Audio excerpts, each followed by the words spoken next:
तो आज के ट्रेनिंग की शुरुआत में जो हमें समझना है वो बेसिक्स ऑफ ग्राउंड वाटर और उसके आधार पे जो भी इंटरवेंशन प्लान हम तैयार करते हैं उसको समझना होगा। अभी तक हमारे अनुभव में ये आया है कि हमारी जो उत्साह है उससे हम बहुत स्ट्रक्चर्स बना रहे हैं। सही लोकेशन का महत्व है, उस लोकेशन के पीछे उसकी क्या फिजिबिलिटी बनेगी, किस कंडीशन में उसकी सुटेबिलिटी। अल्टीमेटली हम सभी का एक ही ऑब्जेक्ट है कि हमारे हुए बनाए हुए जो भी स्ट्रक्चर है, जो भी प्लान है, वो लोगों को फ़ायदा उठाए और उस वाटरशेड के अंदर, उस कैचमेंट के अंदर वो वाटर की सस्टेनेबिलिटी को इंश्योर कर दें। तो तरीका बहुत महत्वपूर्ण होगा। हमारी सोच में बदलाव लाना पड़ेगा। हम लगातार इस तरह के स्ट्रक्चर बनाते हैं, पर हमारे पास एक आधार होना चाहिए।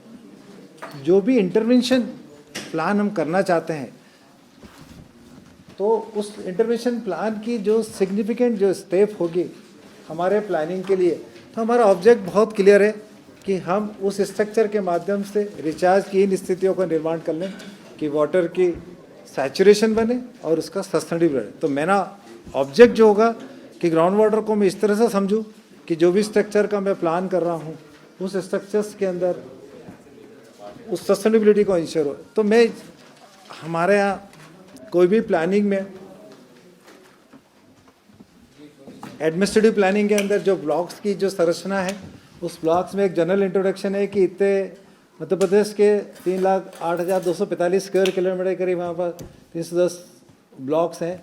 तो ब्लॉक लेने का पर्पस है कि हमारी पूरी प्लानिंग का जो समावेश है, हमारी योजना का समावेश है, फाइनेंशियल जो उसमें सैंक्शंस होती है वो ब्लॉक स्तर पर होती है। तो हम इस ब्लॉक स्तर को क्यों लेना चाहते हैं? क्योंकि उसके अंदर जो भी कैचमेंट का क्षेत्र बनेगा, जो भी वाटरशेड बनेगा, हम उसके बारे में सोचेंगे। तो ये तो आप सभी जानते हो कि 50 डिस्ट्रिक्ट का इतने ब्लॉक्स हैं। नेक्स्ट, इसका ये सबसे महत्वपूर्ण बात है कि हमारी प्लानिंग में ये हमें समझ बनाना पड़ेगी कि हमारे पास पहाड़ियों का जो क्षेत्र है, सतपुड़ा है, विंध्यंस है, तो नर्मदा के क्षेत्र में ये सतपुड़ा और ये विंध्यंस का क्षेत्र है और बुंदेलखंड का ये वाला क्षेत्र है। तो इन सब पहाड़ियों के क्षेत्रों को समझना है और पहाड़ी से लेके नदी तक का जो क्षेत्र है, नदियाँ जो हमारे यहाँ सिस्टम में बन रही है, मेजर रिवर सिस्टम, वो गंगा, नर्मदा, गोदावरी, तापी और माही। अब माही का जो है धार और झाबा वाला क्षेत्र है हमारा, और गंगा का बिल्कुल सेंटर पार्ट में ही है, अमरकंटक से ओरिजिनेट खंभात के खाड़ी तक जाती है। तो नर्मदा के कैचमेंट का सबसे महत्वपूर्ण जो मालवा बेटी का जो कैचमेंट बनता है वो चंबल का बनता है। तो चंबल का पूरे क्षेत्र के अंदर जो उसकी सहायक नदियाँ हैं, जैसे शिप्रा है, छोटी काली सिंध है, पार्वती है, तो इस कैचमेंट में अंडरस्टैंडिंग हमें ये करना है कि ये कैचमेंट की स्थिति क्या बन रही है। पूरी नदियाँ हमारे नॉर्थ की तरफ फ्लो हो रही है और इसका जो जितनी नदियाँ हैं चंबल के क्षेत्र की, जैसे चंबल ही ले लीजिए, जहानाबाद से उद्गम होता है, शिप्रा ऊपर शिप्रा विलेज के पास से उद्गम होते, तो इंदौर के आसपास के जितना क्षेत्र है जहाँ से नदियाँ उद्गम हो रही है, तो आप देखिए कि ये पूरे क्षेत्र से जब वो नागदा तक आती है तो 45 किलोमीटर की जर्नी तय करती है। एक ये महत्वपूर्ण पड़ाव है इंदौर के, उज्जैन के, देवास के क्षेत्रों के लिए, क्योंकि ये जो 45 किलोमीटर की जर्नी है पूरे स्ट्रेट लाइन के ऊपर है। ये स्ट्रेट लाइन हमारे लिए इसलिए महत्वपूर्ण है कि ये एक लिनियमेंट कंट्रोल है और ये लिनियमेंट कंट्रोल हमारी स्ट्रक्चरल प्लानिंग के अंदर रिचार्ज का वर्क करता है। मालवा प्लेट्यू पे मध्य प्रदेश के अंदर एक हाई स्ट्रेस कंडीशन बन रही है। आज से 50 साल पहले जो वाटर लेवल की स्थिति, हमारे डगवेल चलते थे, हमारे कुएं पानी देते थे, आज हमारी स्थितियाँ, यदि मैं रतलाम की बात करूँ, माही नदी के बेसिन में, तो जावद और जावरा के आसपास का जो क्षेत्र है वो 70 से 80 मीटर वाटर लेवल ही बना रहा है। और वहाँ स्थितियाँ, मैंने 2 साल पहले वहाँ स्टडी किया था रतलाम का, तो लोग 700 से 800 मीटर की डीलिंग कर रहे हैं। तो ये हमें समझना पड़ेगा कि इतने गहरे होते जा रहे हैं और हम हमारी प्लानिंग को इस तरह से बना रहे हैं। उज्जैन शहर है, उज्जैन शहर के अंदर हमने रचनाओं को इस तरह से बना दी कि हमारा पूरा उज्जैन का जितना देवास की तरफ, उत्तर की तरफ वाला क्षेत्र है, दक्षिण की तरफ वाला, जैसे आपका ऋषिनगर है, विक्रम यूनिवर्सिटी का एरिया है, सब वाटरलॉक कंडीशन हो रही है। तो हमें वाटरलॉक से बिल्कुल बचना है। ऐसा नहीं कि हम लगातार प्लानिंग करते जा रहे हैं और मालूम पड़ा खेत खलियान या हमारे शहरों को हम खराब करने की स्थिति में आ जाए। तो एक वाटर लॉक कंडीशन से आपको, अब वाटर लॉक कंडीशन का जो एक सीमा बानी गई है वो है कि हमें कोई भी रिचार्ज प्लानिंग में 3 मीटर के ऊपर वाटर लेवल नहीं लाना है। तो निश्चित जानिए कि आपको जब प्लान करना है और इस पूरी प्लानिंग में जब आप ग्राउंड वाटर मैनेजमेंट की बात करते हो तो हम सप्लाई साइड और डिमांड साइड मैनेजमेंट की बात करते हैं। और यहाँ इस टॉपिक के अंदर एक छोटा सा एक वर्ड इंसर्ट किया गया है, ग्राउंड वाटर मैनेजमेंट इंटरवेंशन। मतलब जो काम आप दिन रात कर रहे हैं, इंटरवेंशन आप कर रहे हैं, चाहे स्टॉप डैम बना रहे हैं, आप गेविन स्ट्रक्चर बना रहे हैं, तो आपको इस प्रश्न का उत्तर जरूर सुलझाना होगा कि मैं गेविन स्ट्रक्चर बना रहा हूँ तो मैं किस लिए बना रहा हूँ। उस बनाने से मेरे को स्ट्रक्चर की संरचनाओं में कितना जगह तक का बेनिफिट मिलेगा और उस बेनिफिट के प्लानिंग में मैं कितने एरिया को सिंचित कर पाऊंगा, यदि मैं गांव के क्षेत्र की बात कर रहा हूँ। तो इसलिए इसको समझना जरूरी कि ड्रेनेज सिस्टम को जब आप ब्लॉक पे समझ जाएंगे कि मेरा पूरा ब्लॉक का एरिया है वो किस क्षेत्र में, जैसे उज्जैन का ब्लॉक पूरा शिप्रा कमांड में आता है, शिप्रा के क्षेत्र में आता है। तो शिप्रा को हम बहुत बेहतर तरह से समझेंगे तो उसके जो भी माइक्रो वाटर शेड है उसके आसपास के, यदि आप उस पर काम करते हैं और उसको पेरिनियल बनाने की कोशिश करते हैं तो निश्चित मानिए कि आपकी नदी शिप्रा बहने की तैयारी में होगी। तो इसका क्या अर्थ हुआ? इसका अर्थ ये है कि मालवा के क्षेत्र के अंदर जितनी नदियां हैं वो ग्राउंड वाटर रिवर है। ग्राउंड वाटर रिवर का मतलब है कि नदियों का ऐसा कोई सोर्स नहीं है जो उसको पेरिलियन बनाने में सहायक हो, पर जमीन का सैचुरेशन से ये मुख्य नदी को पानी मिलता है। यदि आप कोई वाटरशेड करेंगे तो आपकी जो नदी होगी जिसमें ये वाटरशेड मर्ज होगा तो आप मानिए कि वो भी सैचुरेशन होने की तैयारी करेंगे। इसलिए इस बेसिन का बहुत महत्व है। बेसिन से अल्टीमेटली ये कंक्लूजन ड्रॉ हो सकता है कि इसके पूरे कैरेक्टरिस्टिक के अंदर, जैसे चंबल बेसिन की हम बात कर रहे हैं, तो चंबल बेसिन इंदौर का क्षेत्र भी है, पर इंदौर का क्षेत्र चंबल बेसिन का हाई एलिवेशन पे है। और यदि मैं उज्जैन की तरफ और रतलाम की तरफ बात करूंगा तो देवास और उज्जैन के बीच वाला जो मेरा क्षेत्र है आप समतल हो जाता है एक तरह से। तो इस कंडीशन को हमारी प्लानिंग में निश्चित रूप से जोड़ना पड़ेगा, क्योंकि हमें यह समझना पड़ेगा कि मुझे किस जगह पर्कुलेशन करना है, पहाड़ी वाले क्षेत्र में पर्कुलेशन होता है, किस जगह मुझे रिचार्ज करना है तो वो वाली जगह कौन सी है, और कौन सा ऐसा वाटर कैचमेंट का या वाटरशेड का एरिया है जहाँ पे वो किसी बड़ी नदी में जाके मर्ज होता है, वो डिस्चार्ज एरिया हो जाता है। तो डिस्चार्ज एरियाज के अंदर हमें कौन से स्ट्रक्चर की ज़रूरत है, उसके करने का क्या तरीका होगा। तो इस प्लानिंग से हमें बहुत बढ़िया से समझ में आ जाएगा कि पूरे कैचमेंट की जब हम बात करते हैं तो हमारे कैचमेंट के मिडिल में कितना पानी उपलब्ध है हमारे रिचार्ज प्लानिंग के लिए, कैचमेंट के डिस्चार्ज एरिया में कितना वाटर अवेलेबल है। तो इस पूरे कॉन्सेप्ट को हम ब्लॉक वाइज इन्यूमरेट करेंगे, ब्लॉक्स वाइज ले जाएंगे तो हमें बहुत क्लियर हो जाएगा कि हम किसकी बात कर रहे हैं। अब दूसरा इंपॉर्टेंट फैक्टर जो हमको एनालिसिस और रिवोल्यूट करना है वो है क्लाइमेट की कंडीशन। मध्य प्रदेश के पर्सपेक्टिव प्लान में आप देखोगे कि उसका जो साउथ ईस्ट वाला एरिया है वो 1100 से 1200 mm के साथ में, जैसे ही आपका ट्रेंड नॉर्थ वेस्ट की तरफ बढ़ता है तो आपकी जो रेनफॉल है 700-800 mm के बीच में हो जाती है। तो एक बहुत इंपॉर्टेंट फैक्टर है ज़मीन के ऊपर बरसात के दिनों में कितने दिन पानी गिरता है, कितने इंटेंसिटी उस पानी गिरने की, और हमारे क्षेत्र में कितना पानी बह के आता है। मतलब हम रन ऑफ की बात कर रहे हैं, बहने में भी हमें और उसको क्लासिफाई करना पड़ेगा कि वो रन ऑफ किसी कमिटेड स्ट्रक्चर के साथ है या नहीं है, तो हमें non committed surplus run of की बात करेंगे। तो एक क्लाइमेट का इम्पॉर्टेंट इवोल्यूशन करना इसलिए भी ज़रूरी है क्योंकि हम उसके साथ उसकी कंडीशन के साथ हमारी प्लानिंग में उसका समावेश कर सकें। नेक्स्ट, ये आपको बिल्कुल 1011 के आसपास नॉर्मल एनुअल स्टेट का रेनफॉल है और हाईएस्ट हम 1423 से लेके 742 की तरफ बढ़ जाते हैं। नेक्स्ट, भौतिक संरचना यदि मध्य प्रदेश की अपन जानेंगे तो जो अभी मैंने क्लासिफाई किया था आपको चंबल बेसिन का कैचमेंट है, तो जो उसमें डिस्ट्रिक्ट एरियाज आती है उसमें डिस्ट्रिक्ट जैसे विदिशा, सागर, आपका रायसेन, सीहोर, शाजापुर, ये पूरा क्षेत्र मालवा प्लेट्यू का है, ये मोरालेस चंबल बेसिन का है। नीचे नर्मदा का जो पार्ट है अलीराजपुर, धार, देवास और होशंगाबाद, ये नरसिंहपुर का ये क्षेत्र है पूरा चंबल बेसिन का है, सॉरी नर्मदा बेसिन का है। और इसके नॉर्थ वेस्ट की तरफ अपन जाएंगे तो ये हमें इसके पार्ट में छतरपुर टीकमगढ़ के क्षेत्र में, पन्ना सागर के क्षेत्र में, ये बुंदेलखंड का क्षेत्र है। तो भौतिक संरचना से मतलब ये है कि हम उस संरचना के साथ उन पहाड़ियों का कैरेक्टर, उसका कैचमेंट का कैरेक्टर और उसका रॉक का बिहेवियर का कैरेक्टर जोड़ेंगे तो हमारी प्लानिंग करने में एक मददगार होगा। नेक्स्ट, एक जियोलॉजिकल मैप है, ये एक की इम्पॉर्टेंट फैक्टर है। इसकी अंडरस्टैंडिंग के साथ ही हम अपने वर्क को प्लान करेंगे तो हमें ज़्यादा कामयाबी मिलेगी। जैसे ये पूरा ग्रीन एरिया देख रहे हैं, ये मालवा प्लेटू का है। इसमें देखिए आप, ये बेसॉल्ट का एरिया है।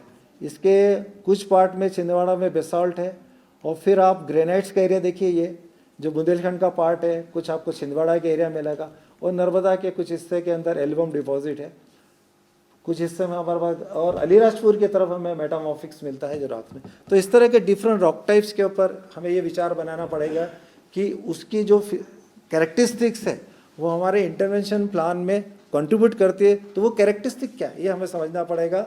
यदि हमें एक गेवेन स्ट्रक्चर बनाना है, एक सबसर्फेस डाइक बनानी है या रिचार्ज शाफ्ट बनाना है, तो ये कैरेक्टरिस्टिक उस रॉक का बिहेवियर, उसकी प्रॉपर्टी रोल अदा करता है।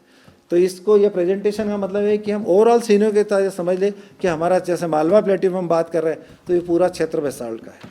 तो बेसाल्ट के कैरेक्टरिस्टिक पे हम वर्क करेंगे तो हमें कंपेरेटिवली ज़्यादा सक्सेस मिलने के कारण बनेंगे। नेक्स्ट, इस लिथो यूनिट का जो डिफरेंट डिस्ट्रीब्यूशन है, जैसे डेक्कन बेसाल्ट का है, तो हमारे पूरे मध्य प्रदेश के 3,08,225 में से 1,43,000 ऑलमोस्ट 43% के आसपास जो एरिया है वो डेक्कन बेसाल्ट का है। उसके बाद आपका गोंडवाना फॉर्मेशन आता है, ये 28 का, और गोंडवाना फॉर्मेशन के ये जबलपुर के पास में सैंडस्टोन शेल, ऐसे ही आपका विंध्यन रॉक्स का जो है सतपुड़ा के ऊपर है, इसमें भी आप देखिए कि सैंडस्टोन शेल डिफरेंट टाइप्स का सैंडस्टोन है। तो इस टाइप के बिहेवियर पे जब आप वर्क करोगे तो उसमें इंटरवेंशन प्लानिंग की कैरेक्टरिस्टिक सिलेक्शन की डिफरेंट हो जाएगी। नेक्स्ट, ये ग्राउंड वाटर रिसोर्स डेवलपमेंट है, ये 2009 का रिसोर्स इसलिए बता रहे हैं कि हमारे नेक्स्ट प्रेजेंटेशन में आपको ये क्लियर कॉन्सेप्ट हो जाए कि सन 2009 में हमारा stage of ground water development 56 है। ये ओवरऑल पिक्चर है स्टेट का, वो इंडिकेट कर रहा है कि हमारे पास जो सेमी क्रिटिकल, क्रिटिकल और ओवर एक्सप्लॉइटेड ब्लॉक है उसमें हमारी जो संख्या है, आप देखिए सेमी क्रिटिकल में 61 हो रही है, क्रिटिकल में 4 और 24। पर आज की स्थिति में इस पीरियड में सन 2021 के आसपास, हम इसको 2010 से लेंगे तो 30 साल 20 साल के इस पीरियड के अंदर जो चेंजेस आए हैं उसको हम बहुत अच्छे से कंपेयर कर सकते हैं कि हमारे इसमें ये क्या चेंजेस आए। नेक्स्ट, इम्पोर्टेंट एस्पेक्ट ये है कि हम हमेशा रिचार्ज की बात करते हैं, वाटर को बढ़ाने की, सुटेबिलिटी और सस्टेनेबिलिटी की बात करते हैं, पर साथ साथ हमारे मध्य प्रदेश के अंदर बहुत सारे ऐसे क्षेत्र हैं जहाँ वाटर क्वालिटी का, तो ओवरऑल क्वालिटी हमारे मध्य प्रदेश की जो है उसको एक क्वालिटी पैरामीटर होता है इलेक्ट्रिक कंडक्टिविटी। वो मोटा मोटा आपको सॉल्ट के बारे में बताता है, कैटायन आयंस के इसमें। तो इसमें इंपॉर्टेंट ये है कि ये पूरे क्षेत्र के अंदर देखिए पूरा एक ग्रे कलर का डोमिनेंस है। इसका अर्थ है कि डोमिनेंस का क्षेत्र जो है 750 से 1500 के बीच का एरिया है। ऑलमोस्ट वाटर इस रेंज के अंदर है और ये सूटेबल है फॉर इरिगेशन और ड्रिंकिंग पर्पस के लिए। जैसे ये वैल्यू का थोड़ा सा वेरिएशन आपको ज़्यादा दिखेगा, जैसे 2000 के आसपास, तो इस वाले क्षेत्र में निश्चित रूप से क्वालिटी का जस्ट स्टेज हो रहा है डिटरेशन होने का। तो हमें वाटर क्वालिटी के चेंज लाने के लिए भी रिचार्ज करने की ज़रूरत है। मंडला का जैसे फ्लोराइड का क्षेत्र है या शिवनी का फ्लोराइड का क्षेत्र है, तो यदि हम उसमें रिचार्ज करने की प्लानिंग करेंगे उस फ्लोराइड के एक्वीफर को, तो डाइल्यूशन करने में मदद मिलेगी और हो सकता है कि हमें वो वाटर ड्रिंकिंग वाटर के लिए सूटेबल हो जाए। नेक्स्ट, इस तरह अफेक्टेड जो एरियाज हैं उसमें जो नंबर ऑफ डिस्ट्रिक्ट्स हैं फ्लोराइड के वो 22 है सैलिनिटी के रूप में, और उतने ही 4716 विलेजेस उसमें। तो इन विलेजेस में हमें हमारी रिचार्ज प्लानिंग के ऊपर विशेष तौर से ध्यान देना चाहिए, क्योंकि फ्लोराइड के अंदर डाइल्यूशन आराम से होता है और उसको हम वापस रिवाइवल में ला सकते हैं। इस तरह सैलिनिटी का है, मंदसौर के आसपास का सैलिनिटी का रीजन है, और दूसरे एरियाज के अंदर भी सैलिनिटी हम उस पर रिचार्ज करेंगे तो ये हमारे मददगार साबित होगा। तो अल्टीमेटली रिचार्ज का 2 पर्पस होगा, हमको वाटर की अवेलेबिलिटी सुनिश्चित हो जाएगी और वाटर क्वालिटी के अंदर परिवर्तन हो जाएगा। नेक्स्ट, अब मैं आपसे ये चर्चा कर रहा था कि जो रॉक टाइप्स है, यदि उस रॉक टाइप्स के अंदर यदि हम उसकी प्रॉपर्टी को बहुत अच्छे से अंडरस्टैंड करेंगे तो हमें जो इंटरवेंशन प्लान लेना है, कहाँ पे एक्वीफर की प्रॉपर्टी में पोरोसिटी का ज़्यादा डेवलपमेंट आ रहा है। जैसे आप एक ग्रेवल सैंड का यदि एक मॉडल देखेंगे तो उसमें आपको बहुत क्लोजली सैंड के ऐसे करंट क्लोजली एक सिस्टमेटिक ऑर्डर के अंदर देखेंगे। तो इस तरह का ये जो सिनेरियो मिलेगा, जैसे मुरैना भिंड का एरिया है या शिप्रा का आपका चंबल का जो एल्यूबम एरियाज है, तो उसमें यदि तो वेल सॉर्टेड जो कॉन्सेप्ट है एल्यूबम एरियाज का, वो हाईली रिचार्ज कंडीशन बनाएगा और हाई पोरोसिटी का जोन बनाएगा। पर उसके बीच में ये इसका डिस्ट्रीब्यूशन कैरेक्टरिस्टिक, उसका अरेंजमेंट जो है वो क्लैग के साथ मिक्स होगा, तो फिर उसका कैरेक्टर डिफरेंट हो जाएगा और इफेक्टिव पोरोसिटी उसमें चेंज हो जाएगी। तो बेसिकली हमारा जो कंसर्न है वो सेकेंडरी पोरोसिटी से ज़्यादा है, क्योंकि हम हार्ड रॉक की बात कर रहे हैं।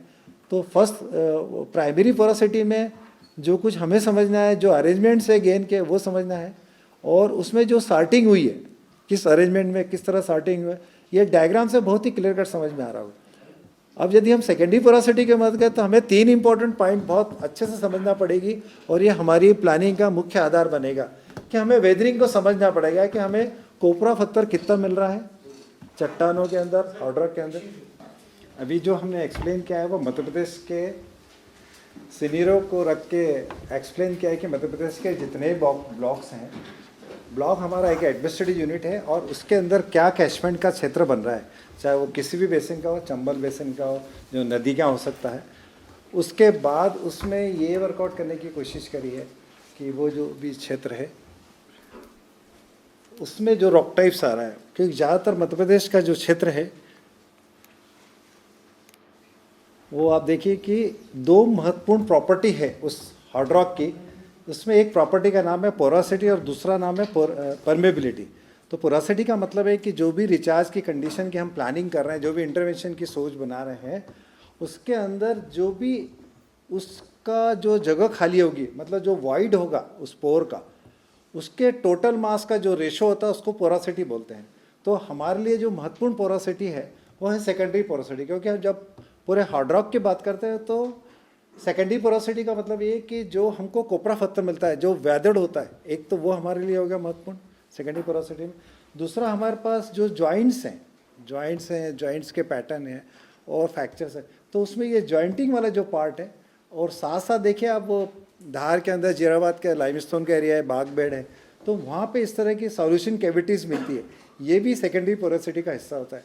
तो हमारे लिए सबसे महत्वपूर्ण है हार्ड रॉक के पॉइंट, जैसे मालवा प्लेट्यू पे बात करें बेसाल्ट में, तो एक वेदर्ड रॉक की ज़रूरत है, फ्रैक्चर्ड रॉक की ज़रूरत है, तीसरा ये है कि जॉइंट्स के साथ के अंदर। और मालवा में इस बेसाल्ट के ही स्ट्रक्चर के अंदर इन जो कॉन्टेक्ट है, जो रॉक की लेयर बनती है उसको इंटरफ्लो कॉन्टेक्ट कहते हैं, वो भी एक महत्वपूर्ण रोल अदा करता है वाटर की रिचार्ज को और अवेलेबिलिटी को। नेक्स्ट, तो मैंने जैसे आपको बताया था कि हमें पोरोसिटी समझना है कि हम कितने परसेंटेज में हमारा पोर स्पेस अवेलेबल है, कितना परसेंटेज हमारा वेदर्ड पार्ट बन रहा है, कितना परसेंटेज में हम फ्रैक्चर्स की बात कर रहे हैं। पर जब आप रिचार्ज हो जाता है, पानी का स्टोरेज बनता है, ज़मीन के अंदर रिजर्वायर बन जाता है, तो उसको उस रॉक की कैपेसिटी हमें अंडरस्टूड करना पड़ेगा कि वो कितना ट्रांसमिट कर सकता है वाटर अंडर प्रेशर। ट्रांसमिट से मतलब ये कि वो किसी जगह से बहुत दूरी से रिचार्ज ला रहा होगा, वो एक प्रेशर कंडीशन बनती है, चाहे जैसे कुएं होते हैं वो एक एटमॉस्फेरिक प्रेशर पे होता है, तो उस प्रेशर के ऊपर जो भी वाटर का ट्रांसमिटिंग क्वांटिफिकेशन है उसको मेज़र करते हैं उस रेट से जिसमें वाटर ट्रांसमिट होता है, किसके, उसके यूनिट क्रॉस सेक्शन एरिया से। सो ये एक ऐसा प्रॉपर्टी का कैरेक्टर है जो हमें इंडिकेट करता है कि यदि मीटर क्यूब पर डे पे हम ये निकाल लें हमारे एरिया पे, यदि हमें मालूम हो डाटा से, तो हम रिचार्ज की प्लानिंग में ये हमारा मददगार होगी। इस एरिया के अंदर इतना रिचार्ज की कंडीशन इतनी ट्रांसमिट हो सकता है। नेक्स्ट, ये देखिए तीसरा सबसे महत्वपूर्ण जो हिस्सा बनाया था ground water scenario of Madhya Pradesh के साथ में, कि 2 प्रॉपर्टी की हमने बात करी और कैचमेंट और उसके वाटरशेड पे बात करी। अब सबसे महत्वपूर्ण हम रिचार्ज प्लानिंग के ऊपर जो काम करते हैं उसमें हमारा जो सिनेरियो है पिछले 50 साल का, पिछले 30 साल का, पिछले 20 साल का, तो आप देखेंगे कि सन 2020 में सेंट्रल ग्राउंड वाटर बोर्ड ने अपने स्टेशनों के ऊपर वाटर लेवल दिया। सेंट्रल ग्राउंड वाटर बोर्ड पूरे साल में 4 बार वाटर लेवल लेता है, एक जनवरी महीने में लेता है, एक मई के लेता है, मई में महीने होता है, मई जून में, और उसके बाद नवंबर में लेता है, और तीसरा लेता है वो दिसंबर के बाद। तो इस तरह से ये जो सीनियर है उसका अर्थ ये कि जब वो वाटर लेवल नवंबर के महीने लेता है तो हम ये कहना चाहते हैं कि प्रकृति ने अपना एक रिचार्ज कर दिया, जो भी एक नेचुरल रिचार्ज कंडीशन थी उससे वाटर लेवल राइज हुआ। तो उस वाटर लेवल राइज को हमको समझना पड़ेगा कि हमारे कौन से ऐसे क्षेत्र हैं जहाँ वाटर लेवल का जो राइज, आप देखिए ये वाला जो क्षेत्र है ग्रीन कलर का, ये ज़्यादातर ग्रीन दिखा रहा है इसमें, तो ये 2 से 5 का है, फिर ये ब्लू कलर का है, ये फिर मोर देन 5 मीटर का है। तो हमारी प्लानिंग में ये कंसर्न होगा कि जितने वाटर लेवल नवंबर के में वाटर लेवल आया है नेचुरली, जिसका डीप 3 मीटर से ज़्यादा, ये 3 मीटर के अंदर हम लेंगे तो वाटर लॉक कंडीशन हो जाएगी। तो हमें ये हमारे प्लानिंग के अंदर स्ट्रिक्टली बना के रखना पड़ेगा कि जो भी रिचार्ज प्लान करेंगे, जो भी स्ट्रक्चर करेंगे, उसके सबसर्फेस पोटेंशियल के साथ हम कितना वाटर लेवल राइज करना चाहते हैं। उस वाटर लेवल राइज का एक क्वांटिफिकेशन निश्चित होगा, मैं आपको सिखाऊंगा वो। उस क्वांटिफिकेशन का अर्थ है कि मैं यदि हमारा यार्डस्टिक बना के रखें कि 3 मीटर से वाटर लेवल ऊपर नहीं है। जैसे उज्जैन में मेरे इंजीनियर्स बैठे हैं, आप देखिए मैंने अभी शेयर किया था, विक्रम यूनिवर्सिटी में वाटर लेवल 2.5 मीटर के आसपास आ गया है। तो हमारे ऋषिनगर, नंदानगर के एरिया में हमने इतनी रिचार्ज की कंडीशन बना दी है कि वो उनकी फाउंडेशन ही वाटर लॉक कंडीशन को रिप्रेजेंट करी। तो हमें इस बात का ख्याल करना होगा। जैसे आपका ये भिंड मुरैना का एरिया है, इस वाले में ये 40 मीटर के नीचे वाटर लेवल है, तो इस एरिया के अंदर आपको बहुत रिचार्ज करने की ज़रूरत है। आप 20 मीटर के यदि प्लान कर रहे हैं तो 17 मीटर का क्वांटम हमको वॉल्यूमेट्रिकली अंडरस्टैंड करना पड़ेगा। फिर इस 17 मीटर के लिए कितना क्यूबिक मीटर वाटर के लिए हम जो सरफेस पोटेंशियल की हम प्लानिंग करेंगे तो उसमें कितना पानी लगेगा, उसकी कैलकुलेशन हमको करने की ज़रूरत है। तो ये पोस्ट मानसून वाटर लेवल का बहुत ज़्यादा महत्व है। और normally central ground water board का ग्राउंड वाटर एस्टिमेशन के अंदर जब प्लान करते हैं तो हम रिचार्ज प्लानिंग में ये अंडरस्टैंड करते हैं कि पिछले 10 साल के अंदर नवंबर महीने में वाटर लेवल का क्या ट्रेंड रहा है, उस ट्रेंड के अंदर क्या वो डिक्लाइनिंग ट्रेंड है या राइजिंग ट्रेंड है। यदि वो डिक्लाइनिंग ट्रेंड है तो उस डिक्लाइनिंग ट्रेंड में हम रिचार्ज की प्लानिंग बहुत अच्छे तरीके से और सूटेबल तरीके। यदि मान लो रिचार्ज का राइजिंग ट्रेंड है और वाटर लॉक कंडीशन बन रही है तो हमें उस एरिया में रिचार्ज नहीं करना है। तो इसलिए इसका वाटर लेवल ट्रेंड का और वाटर लेवल का बहुत में रिसेंट डाटा है जो नवंबर 2020 का है। नेक्स्ट, इसमें जैसे मैं ट्रेंड की बात कर रहा हूँ, ये प्री मानसून वाटर लेवल है। तो पिछले 10 साल के अंदर गर्मियों में एक ट्रेंड देखिए आप, पूरा रेड कलर हो रहा है। देखिए आप, ये पूरा रेड कलर ये रिप्रेजेंट कर रहा है कि इस क्षेत्र के अंदर पूरा जो भी ट्रेंड डेवलप हुआ गर्मी के दिनों में वो ऑलमोस्ट डिक्लाइनिंग ट्रेंड है। तो थोड़ा सा ब्लू कलर का कुछ वाले क्या रहता है, जनरली हमारे मनरेगा के बहुत सारे काम हैं और दूसरी एजेंसियाँ भी वर्क कर रही है, कहीं तालाब है तो उसके कारण भी वाटर लेवल राइज होता है। तो ये इंडिकेट करता है राइजिंग ट्रेंड्स को। तो हमें इस बात का ख्याल करना पड़ेगा कि हम इन क्षेत्रों को छोड़ दें जहाँ राइजिंग ट्रेंड आ गया और जो रिचार्ज की कंडीशन बन गई। नेक्स्ट, और सबसे महत्वपूर्ण जो मैंने आपको बताया कि हमारी प्लानिंग में पोस्ट मानसून वाटर लेवल का बहुत ज़्यादा महत्व है, जो नवंबर में ज़्यादातर अक्टूबर नवंबर में आप कह सकते हैं। अक्टूबर नवंबर अदर यूँ कहे कि मानसून जैसे सीजन समाप्त होता है उसके बाद से जो पीरियड शुरू होता है वही पोस्ट मानसून होगा। तो हमें ये मालूम करना है कुओं के अंदर मैक्सिमम वाटर लेवल कितना हो चुका है, उसके बाद वो लेना है कि बरसात के कारण ये इतना राइज हुआ है। तो आप देखिए कि हमारे पास जो पूरा नदन बेल्ट है मध्य प्रदेश का, वो देखिए ये रेड में आ रहा है। इसका अर्थ है ये कि ये पोस्ट मानसून में भी वर्षा होने के बाद भी हम डिक्लाइनिंग ट्रेंड में हैं। ऐसे एरियाज़ के अंदर को रिचार्ज करना है। ये देखिए अब ज़्यादातर हिस्सा हमारा जो ईस्टर्न पार्ट है मध्य प्रदेश का, ये देखिए पूरा इंडिकेट कर रहा है कि ये, और आपका सदर्न पार्ट वाला एरिया है जो छिंदवाड़ा या वैनगंगा का एरिया है, ये ज़्यादा डीप वाटर लेवल को इंडिकेट कर रहा है। ये डिक्लाइनिंग बहुत ज़्यादा है। और हमारा जो मालवा का प्लेट्यू है इसमें देखिए इस तरह से है। मालवा आपको मैं बहुत डिटेल में डिस्कस करने वाला हूँ, और आज चूँकि मालवा के लोग भी हैं तो बहुत हाई स्ट्रेस कंडीशन डेवलप हो रही है मालवा प्लेट्यू के ऊपर। और यदि हम बुंदेलखंड की बात करें ग्रेनाइट पर, तो वाटर सिक्योरिटी के क्वेश्चन खड़े हो रहे हैं। तो हमको दोनों ही प्रॉब्लम को कैसे सॉल्व करना है ये अपन डिस्कस करेंगे। नेक्स्ट, तो जब आप इस तरह की रिचार्ज प्लानिंग के ऊपर काम करते हैं तो डिफरेंट टेक्निक्स होती है वाटर को रिचार्ज करने के लिए, कंजर्व करने के लिए। तो उसमें सबसे महत्वपूर्ण होती है रन ऑफ कंजर्वेशन की। तो जो रन ऑफ कंजर्वेशन में भी इम्पॉर्टेंट ये है कि हम कौन सा वाटर यूटिलाइज कर रहे हैं जो कमिटेड है। Non committed surplus run of है।